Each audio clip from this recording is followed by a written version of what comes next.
Crônicas do Amanhecer. Por Feijão, Centro Espírita Allan Kardec de Balneário Gaivota. 16 de julho de 2023. Russell Crowe enfrenta o mal em O Exorcista do Papa, baseado em Padre da Vida Real, parte 2. Quando o ator Russell Crowe começou a ler sobre a história do padre católico Gabriele Amorth, que afirmou ter realizado mais de 50.000 exorcismos, ele ficou intrigado. Ele deixou para trás um monte de suas experiências em primeira pessoa. Acho que tem uma dúzia de livros ou algo assim, sabe?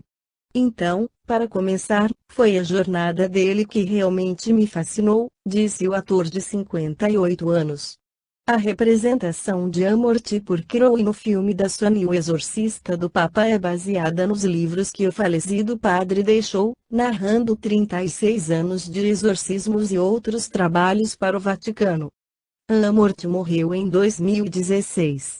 O Exorcista do Papa inicia seu lançamento global nos cinemas na sexta-feira. A história assustadora começa quando uma viúva norte-americana chamada Julia, interpretada pela veterana do cinema de terror Alexia Soy, se muda para um velho castelo na Espanha com seus 2 filhos. Os reformadores de casas invadem uma sala lacrada no porão e liberam um demônio que toma o corpo do filho de Julia, Henry, interpretado por Peter de Souza Feigoney. Amorth tem a tarefa de livrar a criança do demônio. No entanto, ao contrário dos exorcismos anteriores, o demônio se alimenta da própria culpa e arrependimento do exorcista. Embora saiba que essa representação de uma figura religiosa pode causar críticas de alguns, Crowe estava determinado a se ater aos relatos de Amorth. Todo mundo vai ter sua própria opinião, mas esses são livros escritos a partir da experiência em primeira pessoa, disse ele a Reuters. No livro Que é o Espiritismo, Allan Kardec esclarece sobre o termo possesso conforme a ideia ligada a este vocábulo. Possesso é aquele em quem se alojou o demônio. O demônio possui, isto é, apoderou-se de seu corpo. Tomando o demônio não na sua acepção vulgar, mas no sentido de mau espírito, espírito impuro, espírito malfeitor, espírito imperfeito, tratar-se-ia de saber se um espírito dessa natureza ou de qualquer outra pode estabelecer domicílio no corpo de um homem, conjuntamente com o que nele está encarnado, ou a este se substituindo. Poder-se-ia perguntar em que se toma, neste último caso, a alma assim expulsa. A doutrina espírita diz que o espírito unido ao corpo não pode ser separado definitivamente senão pela morte, que um outro espírito não pode meter-se em seu lugar nem se unir ao corpo, simultaneamente com aquele. Mas, também, diz que um espírito imperfeito pode ligar-se a um espírito encarnado, dominá-la, dominar o seu pensamento e, caso ele não tenha força para lhe resistir, constrangê-la a fazer isto ou aquilo, a agir deste ou daquele modo, submetendo, por assim dizer, a sua influência. Assim, não há possessão, no sentido absoluto do vocábulo, há subjugação, não se trata de desalojar o mau espírito, mas para nos servirmos de uma comparação material de o fazer largar a presa, o que sempre é possível quando se o quer seriamente. Mas há pessoas que se comprazem numa dependência que lisonjeia seus gostos e seus desejos. A superstição vulgar atribui à possessão do demônio certas doenças que não têm outra causa senão uma alteração dos órgãos.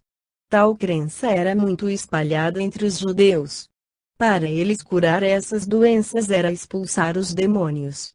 Seja qual for a causa da doença, desde que se dê a cura, isto nada tira do poder daquele que a opera. Jesus e seus discípulos podiam, pois, expulsar os demônios, para se servirem da linguagem comum.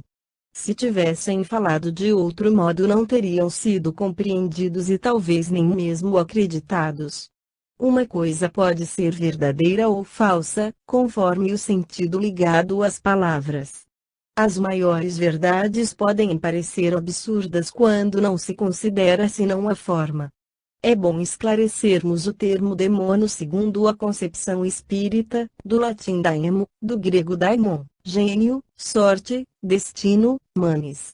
Daemones, tanto em latim quanto em grego, se diz de todos os seres incorpóreos, bons ou maus e supostamente com conhecimentos e poderes superiores aos do homem. Nas línguas modernas o vocábulo é geralmente tomado em sentido pejorativo e sua acepção se restringe aos gênios do mal. Conforme a crença vulgar, os demônios são seres essencialmente maus por natureza. Ensinam-nos os espíritos que Deus, sendo soberanamente bom e justo, não poderia ter criado seres votados ao mal e infelizes por toda a eternidade. Conforme eles, não há demônios, no sentido absoluto e restrito do vocábulo, existem apenas espíritos imperfeitos, podendo todos melhorar-se pelos próprios esforços e por sua própria vontade. Os espíritos da nona classe seriam os verdadeiros demônios, se este vocábulo não implicasse a ideia de uma natureza perpetuamente má. Esta foi a crônica do amanhecer de 16 de julho de 2023. Por Alfredo Feijão Lopes.